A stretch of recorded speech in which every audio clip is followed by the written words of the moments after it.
말씀 앞에서 경외함으로 주께 홀로 섭니다.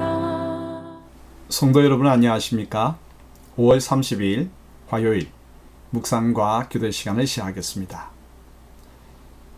성령님의 능력으로 우리를 가로막고 있는 모든 악의 세력들이 물러가는 놀라운 역사가 있게 되기를 축복합니다. 주님께서 주시는 은총의 말씀은 로마서 2장 17절로부터 29절의 말씀입니다.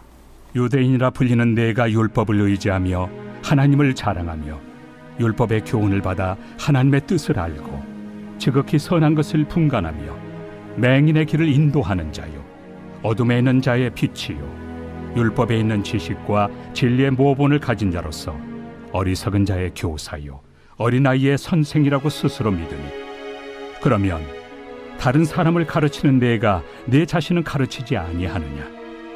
도둑질하지 말라 선포하는 내가 도둑질하느냐? 간음하지 말라 말하는 내가 간음하느냐? 우상을 가증히 여기는 내가 신전 물건을 도둑질하느냐? 율법을 자랑하는 내가 율법을 범함으로 하나님을 욕되게 하느냐?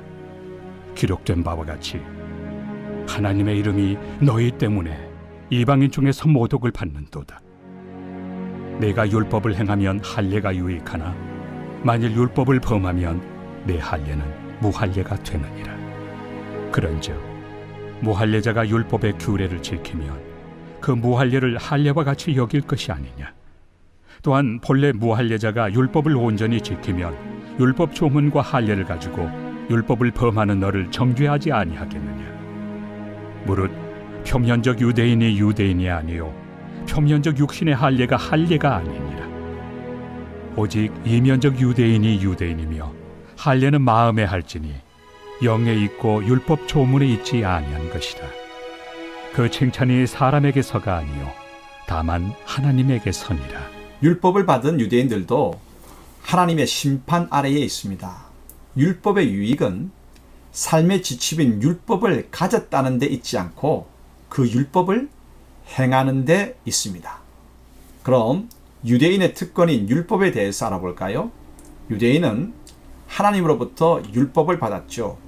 율법이 주어졌다는 것은 선택받은 민족이 누리는 특권입니다. 그런데 이 특권이 진짜 유익이 되기 위해서는 받은 율법대로 행할 때 이루어지죠.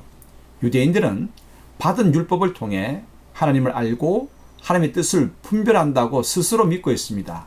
그래서 사람들의 인도자와 스승임을 자처하죠. 그들은 율법을 가지고 있고 그 내용을 잘 안다고 하지만 율법을 지키지 않고 어깁니다. 이러한 유대인의 태도는 오히려 하나님의 명예에 이름을 더럽히죠.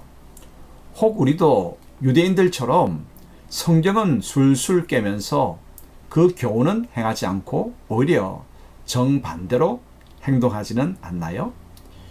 율법을 소유하고 있다는 것이 율법을 행하는 것과 결코 같지 않습니다. 율법을 안다고 해서 율법대로 사는 것이라고 착각해서는 안 됩니다.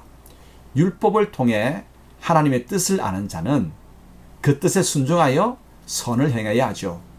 비록 우리가 그리스도를 자랑하고 하나님의 자녀라는 자부심을 갖고 언약의 말씀을 확신할지라도 삶이 따르지 않으면 그 자랑은 위선이고 그 자부심은 자만이고 그 확신은 한낱 맹목일 뿐입니다. 그러므로 내가 성경을 많이 알고 또한 교회의 직분을 가지고 있는 것이 자랑이 아닙니다. 진짜 중요한 것은 내가 알고 있는 성경 말씀대로 행하는 것입니다. 두 번째로 율법 행함과 할례와의 관계에 대해서 알아볼까요? 유대인들은 하나님이 택한 백성임을 표시하는 할례를 행했습니다. 그런데 율법을 준수하지 않았죠. 그렇다면 그 할례가 무슨 소용이 있겠습니까? 할례는 율법을 행하여 하나님의 자녀답게 거룩한 삶을 영위하기 위한 출발이고 다짐이며 외적 표시입니다. 할례를 받았지만 율법을 행하지 않고 반대로 생활한다면 그것은 하나님을 욕되게 하는 일이죠. 하나님의 자녀라고 할례 받은 자가 어찌 저럴 수가 있나. 그러므로 할례는 육신의 외부에 하는 것이 아니라 마음에 해야 합니다. 마음의 할례를 행함으로 율법의 정신대로 살아가도록 하십시다. 함께 기도할까요? 하나님 아버지, 유대인들이 율법을 가지고 있고 그 율법을 많이 알고 있다고 해서 율법을 행하는 하나님의 자녀일 수 없습니다. 그런데 우리는 성경 지식이 많으면 말씀대로 순종하는 사람인 양 착각합니다. 저희로 하여금 하나님의 사람은 성경 지식이 많은 사람이 아니라 말씀대로 순종하여 살아가는 자임을 깊이 깨닫게 하옵소서.